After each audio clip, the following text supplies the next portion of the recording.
भाई और भाभी अगर फर्जीवाड़ा करता है संपत्ति विवाद में ना, तो आप चाहेंगे तो सबक सिखा सकते हैं, आसानी से सबक सिखा सकते हैं।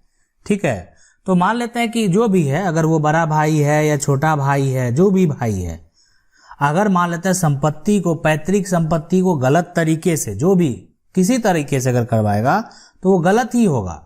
वो अगर कानून में जो है एक तरह से कानूनी प्रक्रिया को अगर सही तरीके से नहीं किया गया तो वो गलत होगा। कोई किसी का मान लेते हैं पूर्वज से प्राप्त ये संपत्ति है, अब इसमें दो बेटे अगर हैं, एक बेटा अगर मान लेते हैं किसी से पिता के द्वारा दे दिया या माता के द्वारा दे दिया, एक बेटे को दे दिया गया, तो सब मान्य थोड़ी होगा, बिल्कुल मान्य नहीं होगा, वो मान्य नहीं होगा। इसलिए मान्य नहीं होगा कि ये पैतृक संपत्ति है, पूर्वज से प्राप्त संपत्ति है, पिता की अपनी निजी कमाई की संपत्ति तो थी नहीं कि जो किसी एक को देने के लिए जो है वहां पे रेडी हैं और एक को दे रहे हैं, है ना, कि ये संभव ही नहीं। वो पिता को वो जो है हक ही नहीं है, तो कैसे देंगे। यहाँ पे सवाल कुछ वैसा ही है। ये सवाल है कि जो है आजकल जो फर्जीवाड़ा चलता है, मेरे भाई भाभी ने पिता की संपत्ति को माँ का अंगूठा लेकर वकील से मिलकर ऐसी वसीयत बनाई कि सारी संपत्ति माँ को दहेज में मिली है और माँ सारी संपत्ति को भाभी के नाम गिफ्ट कर रही है। किसी बहन को जो है नो ऑब्जेक्शन का लेटर नहीं। 10 साल यहाँ पे गुजरात में केस चला, यहाँ भी भाई ने कुछ मैनेज कर लिया, मैं अनमैरिड हूँ और अपील में गई हूँ, पर मेरे वकील का कहना है कि इसका चांस नहीं के बराबर है। प्लीज इस पे वीडियो बनाकर मार्गदर्शन करें। माता पिता की मृत्यु 2000 में हुई है। अगर जो है सर, अगर भाई भाभी पिता की संपत्ति को गैर कानूनी तरीके से माता का दहेज बताकर सारी संपत्ति गिफ्ट के तौर पर भाभी के नाम चढ़ा देना, सबसे पहले तो आप खुद केस फाइल कीजिए, है ना, सिविल न्यायालय में। ठीक है, सिविल न्यायालय में आप जो है खुद केस फाइल कीजिए और अगर वो संपत्ति अगर आपके पिता की है, पिता की संपत्ति है, तो पहले ये कंफर्म हो लीजिए कि पिता की संपत्ति पैतृक है या सेल्फ एक्वायर प्रॉपर्टी है। अगर पिता की वो संपत्ति सेल्फ एक्वायर भी है, ठीक है, तो अगर वो फिर माता यानी पिता की मृत्यु के बाद अगर माता के द्वारा अगर वो किसी एक को दिया जाता है, तो ये भी यहाँ पे सही नहीं है कि इसलिए कि पिता के नाम से अगर कमाई हुई संपत्ति है, पिता के द्वारा अगर कुछ भी कमाया हुआ संपत्ति है, तो उस पर माता का भी अधिकार है और उनके बच्चों का भी अधिकार है। मतलब अधिकार कमाया हुआ, अगर सेल्फ एक्वायर प्रॉपर्टी भी पिता का है और पिता की मृत्यु हो जाती है, तो उसके यानी उनकी पत्नी का भी अधिकार है। अब ऐसा नहीं कि पूरा उनके पत्नी का ही अधिकार है, उनके बच्चे का भी, जो उनके वंशज है ना, जो उनके अंश है, उनका भी समान अधिकार है और उनकी पत्नी का भी समान अधिकार है। तो ये तो पूरी प्रॉपर्टी अगर ऐसे भी देते हैं तो वो इलीगल है। तो सबसे पहले आप सिविल न्यायालय में जाइए, एक अच्छे वकील से बात कीजिए, बात को स्पष्ट तरीके से पहले एक अपने स्तर पे तैयार कर लीजिए, ताकि जो है आप सामने वाले को बेहतर तरीके से समझा पाएं, वो भी बेहद जरूरी होता है। और बिल्कुल आप केस जीतेंगे। ये जो संपत्ति अगर गलत तरीके से किया गया ना, इसकी मैं 100% गारंटी देता हूं कि आप केस जीतेंगे। ठीक है, करा लिया गया, गलत तरीके से करा लिया गया तो वो गलत ही हुआ, वो फर्जीवाड़ा ही हुआ। अगला सवाल है कि सर जी मेरे पिताजी ने 2001 में जो है हम दोनों भाई के नाम जो है रिलीज डीड करवा दी थी और 2007 में छोटे भाई का जो है मृत्यु हो गया और वो जो कुंवारा था तो उनका हिस्सा माँ के नाम चला गया और माँ ने 2009 में वो हिस्सा मुझे रिलीज डीड कर दिया, जिसका जो है इंतकाल के यहाँ पे इंतकाल चढ़वा रखा है। तो क्या अभी ये जो है बहनों का हिस्सा बनता है? नहीं, इस पे नहीं बनता बहनों का हिस्सा। जो सबसे बड़ी बात है ना कि ये जो है पिता की मृत्यु अगर जो है आपका यहाँ पे 2001 में ही हुई है, तो फिर यहाँ पे वैसा कोई कंडीशन अब यहाँ पे नहीं आएगा। बहुत सारे कंडीशन भी हैं उसमें।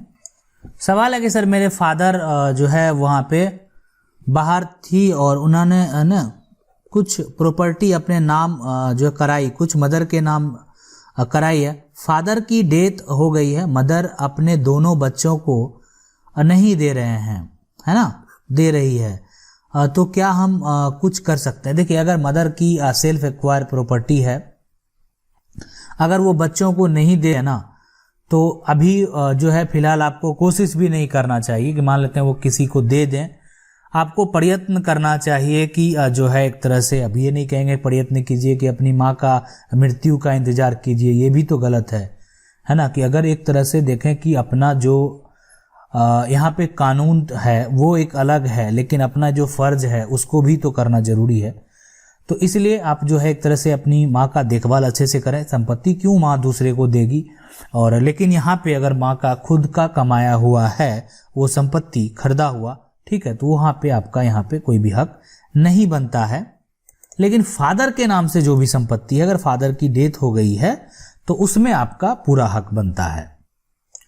सवाल है कि then how to get ownership of father property after died in 3 sons while mutation work completed in the block can clarify। Father की प्रॉपर्टी का जो ऑनरशिप है आप जो है एक तरह से ले सकते हैं। और एक है कि डायरेक्ट जो है फादर की प्रॉपर्टी है, तो यानी 3 अगर मान लेते हैं यहाँ पे उनके सन हैं ए बी और सी, तो एक होता है कि डायरेक्ट जो प्रॉपर्टी ट्रांसफर हुआ वो ए बी सी के नाम से हो गया, मतलब जो ट्रांसफर हो गया पहले पिता के नाम से था, ठीक है, यानी पहले सारा जो है ना ये पिता के नाम से था, मान लेते हैं एक्स, ठीक है, और उसके बाद ये जो अब नाम आ जाएगा इस पे ए बी सी, यानी ये दस्तावेज में। लेकिन अगर आप अलग अलग कर लेते हैं संपत्ति को, अलग अलग दस्तावेज तैयार कर लेते हैं, दस्तावेज तैयार करने के लिए आप स्टाम्प पेपर जो है यूज करेंगे। आप 1000 या आप पता कर सकते हैं आपके एरिया में जो है कितने का स्टाम्प वैल्यू है, वो राजस्व विभाग में पता कर लेंगे कि जो ट्रांसफर है प्रॉपर्टी ट्रांसफर उसमें कितने का स्टाम्प जो है लगता है। तो वो सारा जो है प्रॉपर्टी अपना अलग अलग जो भाइयों का है हिस्सा हो गया, मतलब एक तरह से बंटवारा हो गया, अलग जो भाइयों का है हिस्सा हो गया, मतलब एक तरह से बंटवारा हो गया, तब ये अलग अलग हो जाएगा। हाँ, लेकिन अगर आप ऐसे भी ट्रांसफर करा लेते हैं, तीनों का नाम एक साथ आ जाएगा इसमें, लेकिन इसमें हो गया कि ये प्रॉपर्टी सबका मतलब उसमें सारा हो गया। जैसे ये पूरा प्लॉट है तो उस प्लॉट में ये सबका शेयर है, ठीक है। अब कभी भी कोई चाहेगा किधर से बेचना तो बेच सकता है, लेकिन उसमें जो है अगर कोई ए बेचना चाहेगा तो ए अपना शेयर बेच सकता है, तो उसमें बी और सी का भी लेकिन सपोर्ट चाहिए। अगर नहीं करता है बी और सी सपोर्ट तो वो गलत माना जाएगा। सवाल है कि सर मैं महाराष्ट्र से हूँ और मेरे पिता के नाम जो है पिता के हम 3 बेटे हैं, जो है मैं बड़ा हूँ, घर का बंटवारा जो है हुआ पर जो है कानूनी नहीं। अब उन्होंने जो है भाइयों ने उल्टा जो है यहाँ पे उल्टा फिरा दिया और दूसरे एक जगह में उनके नाम जो है दुकान गले बना के वो भाई जो है चाचा खुद का हक जो है लेके बैठे हैं, पर मुझे कोई भी जो है नहीं मिला। ठीक है, देखिए स्टे ऑर्डर रोक सकते हैं। हाँ बिल्कुल, देखिए रोकने का तो फिलहाल आप जाके आप एसडीएम के पास इसके लिए आवेदन कर दें, ठीक है, और आवेदन दे दें लिखित रूप से सारा जो है, तो ये प्रोसेस कर लें। लेकिन उसके पास अगर संपत्ति में मान लेते हैं कि आपको शेयर नहीं सही तरीके से दे रहा है और उसमें आपको जो पोजीशन होना चाहिए सब जगह आपका बराबर वो नहीं किया जा रहा, तो आप पार्टीशन सूट कर सकते हैं। ये एक बंटवारा जो है एक तरह से केस है जो कि आप सिविल में फाइल करेंगे, ठीक है, तो ये आप जो है कर सकते हैं अगर आपको लग रहा है कि ये सब जो है गलत कर रहा है। तो सवाल है कि अगर भाई के नाम घर का दस्तावेज बन गया है तो भी जो है बहन को हिस्सा मिल सकता है। देखिए बहन अपना हिस्सा लेने के लिए ऐसा नहीं है, जिस तरह से बस परिवार में अब यही कर दिया गया कि एक पिता के अगर एक तरह से दो बच्चे हैं, बेटा है अब बेटी है, ठीक है, तो जब तक आप एक तरह से नो ऑब्जेक्शन देंगे नहीं अपने भाई को, तब तक अगर कोई भाई अपने नाम से संपत्ति करा भी लिया ना तो भी जो है आप उसका हक ले सकते हैं। तो हिस्सा लेने के लिए बहन स्वतंत्र है, ठीक है, तो आसानी से आप हिस्सा ले सकते हैं। अगला सवाल है कि पैतृक संपत्ति जो खेतिहर है, माता पिता जो दिव्यांगत होने पर बेटे को मिलेगी या बेटियों को भी जो शादीशुदा है, ठीक है। देखिए खेती वाली जो जमीन है ना, जो खेती वाली जमीन है वो लगभग ये कानून ही है, ये जो है यानी कानून ही है कि बेटी को भी मिलेगा। लेकिन एक तरह से कुछ स्टेट हैं जहां पे कुछ कंडीशन है, जैसे एग्जांपल में उत्तर प्रदेश है, तो उत्तर प्रदेश सरकार का अपना अधिनियम है, तो उसको जो है स्पेशल तरीके से जब आपको बताएंगे तब आप समझ पाएंगे उसको। लेकिन आप समझ लीजिए कि वो भी ज्यादा दिन तक अब रहने वाला नहीं है। ठीक है, ये अपन गया और कब उसको खत्म कर दिया जाएगा ये कहना मुश्किल है। तो ये जो है, लेकिन राज्य सरकार अपना अलग कानून ला सकती है, इसमें भी कोई बड़ी बात नहीं है। अगला सवाल है कि सर मेरे नाना जी ने पूरा प्रॉपर्टी अपनी बेटी के नाम कर दिया 1995 में। अब बेटी 2002 में मर गई।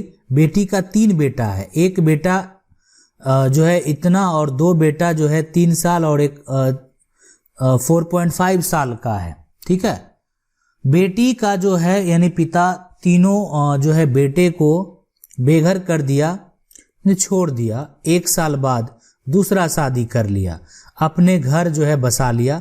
उसके बाद जो है बेटी का पिता जो है एक तरह से 2007 में 3 जो है आदमी के नाम 8 कट्ठा जमीन बेच दिया।